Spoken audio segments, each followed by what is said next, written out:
I'm Bear McCreary, the composer for Dark Void, and we're here at the Warner Brothers scoring stage, recording orchestra for the game score. I've been into film and game music as long as I can remember. It's basically all I've ever wanted to do.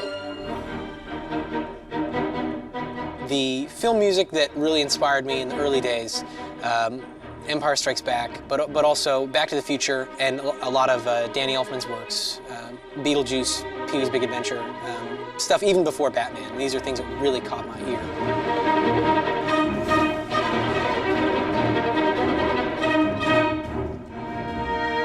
On the gaming side of things, actually, it was a Capcom title. It was Mega Man 2 that I heard this and I was like, this music is awesome. So I always wanted to do video game music. So when I got the call for Dark Void, I leapt at the opportunity to work for Capcom.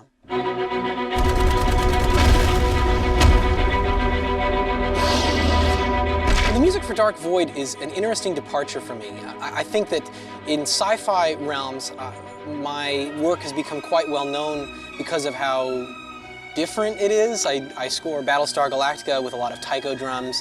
I score Terminator, the Sarah Connor Chronicles with a lot of metal percussion. And the interesting thing about Dark Void is that for me what makes it different is that it's a little more normal. There's a little more of an orchestral presence in this score than there's been in anything that I've done before. This game is so epic, the story is so big, that I felt it was important to pay tribute to some of the great sci-fi scores that have inspired me in the past. One of the things that we're doing for this project is we're recording the strings separate from the winds and brass. The main reason we're doing this is to make the music more adaptable. What we're doing is we're taking my compositions and we're cutting them up into individual little modules, say 15 to 20 seconds worth. Those modules then, during gameplay, can be reordered and resequenced. My goal is that the player can play the entire game through and never hear the same exact piece of music twice.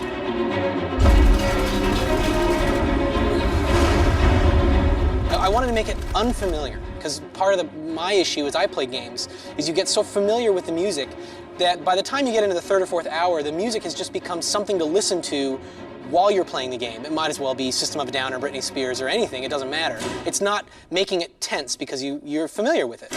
So by resequencing things, making it so your brain doesn't automatically know what the next section is going to be, my idea is that will make the music more tense. It will make the gameplay experience a little more heightened as your mind can't get comfortable with the music.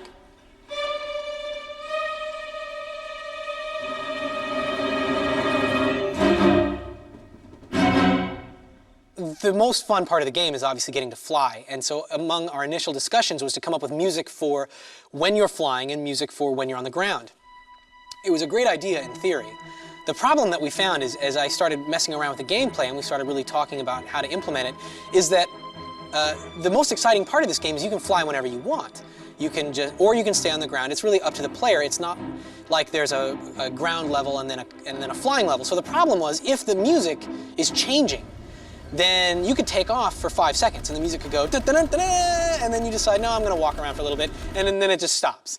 So we realized that approach really wouldn't work. In general, then, my approach was to write music for levels where you would probably be flying, or music for levels where you'd probably be on foot. But again, the fun part of it is that it's completely up to the player.